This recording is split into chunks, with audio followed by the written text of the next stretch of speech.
Hey, sup people, T's Daily, I'm back. Thanks for joining me.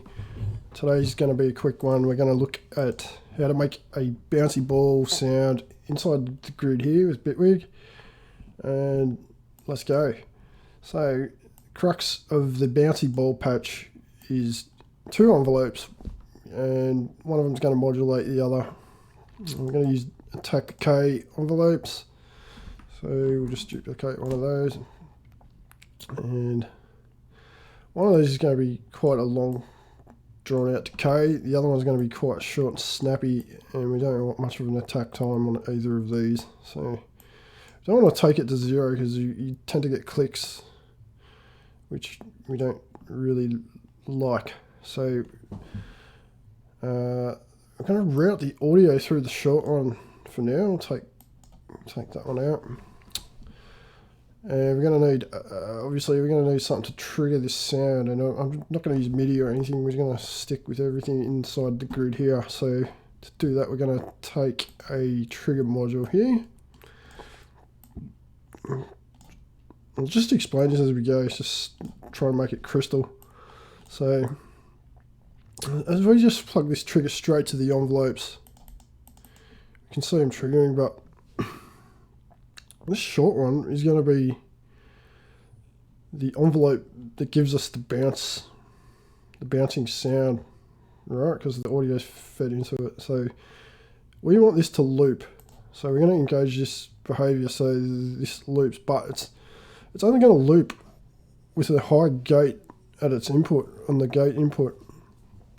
And this trigger is just an impulse. It's not going to hold long enough for it to loop.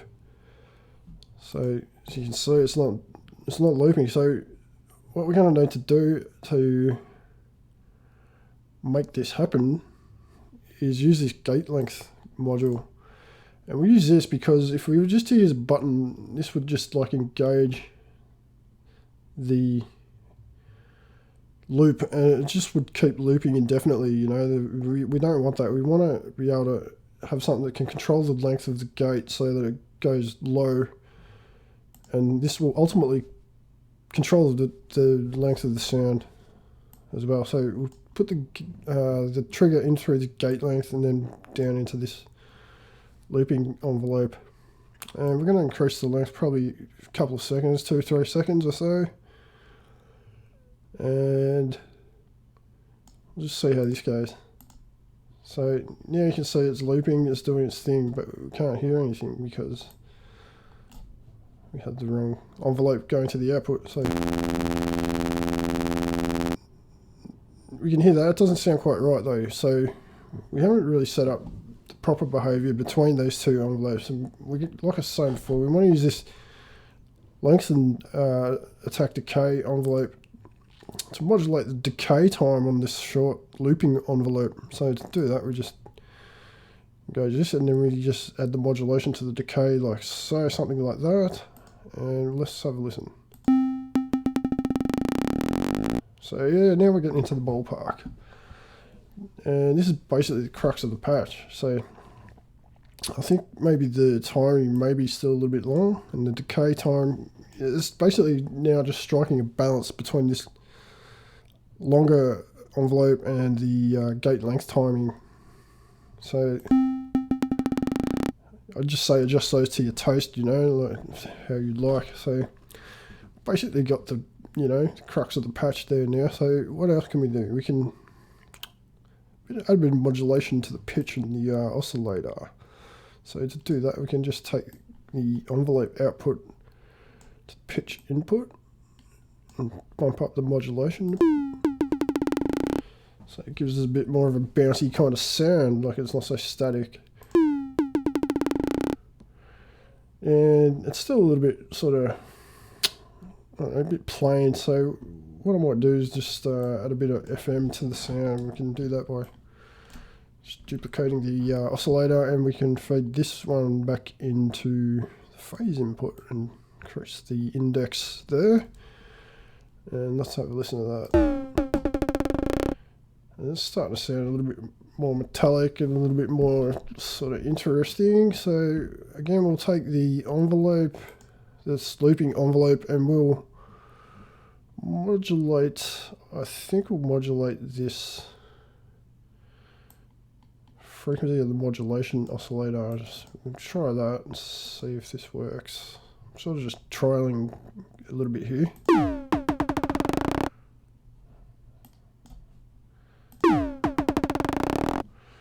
Cool, so that's coming along. We can maybe just drop pitch. Actually, I might just drop the frequency on the carrier oscillator, which is the first one. We'll use this long envelope, I think, to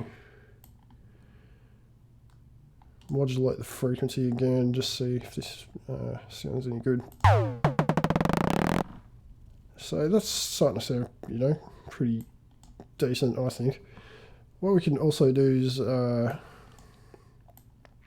make the volume taper off as the sound, as the bounces increase in speed. You know, you want this kind of the volume to decrease as that happens. You know, like like physics of a bouncing ball, that would happen.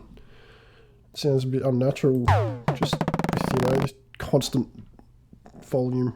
So to do that, the simple way actually to do that, we don't need any modules at this point. We can just take the output of the looping envelope, feed it through the audio of the, this longer envelope, and then back to the output.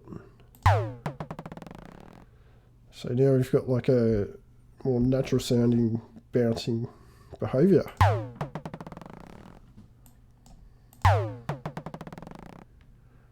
Maybe shorten that a bit.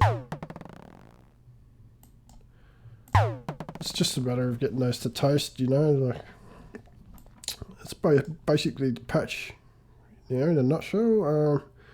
Of course, you could do more stuff to it. You can add whatever you like, really, as far as you go.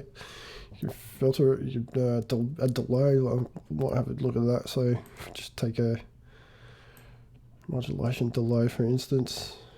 Actually, I'm going to get crazy and we'll take a array module, take a mixer, and we're going to want the dry signal. We'll take the output of that through this array, and then we'll take the array through the delay back to the input of the mixer, and then the output of the mixer to the actual output. Now this array is going to need some signals to do its reading and writing and so on. So we'll just use these oscillators for now, see what happens. And we'll use this,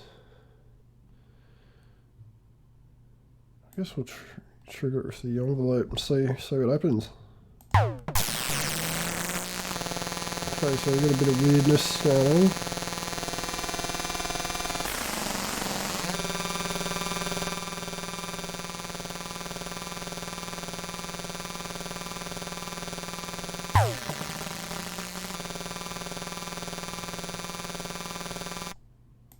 Okay, let's drop in an LFO. We'll just see what happens. We can see if we can get this to like stop. It's just ringing out. So, oops. Fuck, I'm making a mess here. And let's get that. Yeah, I don't like that. That's not good. What if we... No, that's no good either. We take this looping envelope and let's have a listen. Okay, now it's sounding a bit crunchy and weird, which is cool. So just play around with these parameters. Change this LFO into the audio range and make it go a little bit faster. See, so now we can modulate this frequency. It's all just adding modulation. Maybe we can modulate the delay time and the feedback.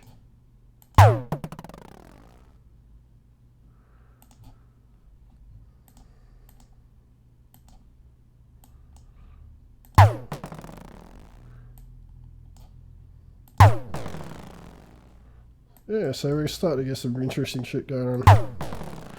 Some sort of crunchy, glitchy bounces. Yeah, so I'm going to wrap it up. I could just drag this out and we could just keep going, but I want to keep it sort of concise to some extent. So if you've got any comments, questions and all that shit, just feel free to drop a line in the comments. If you like what I do, hit the like or subscribe, that'd be great. And yeah, I'll see you in another video, so cheers for watching.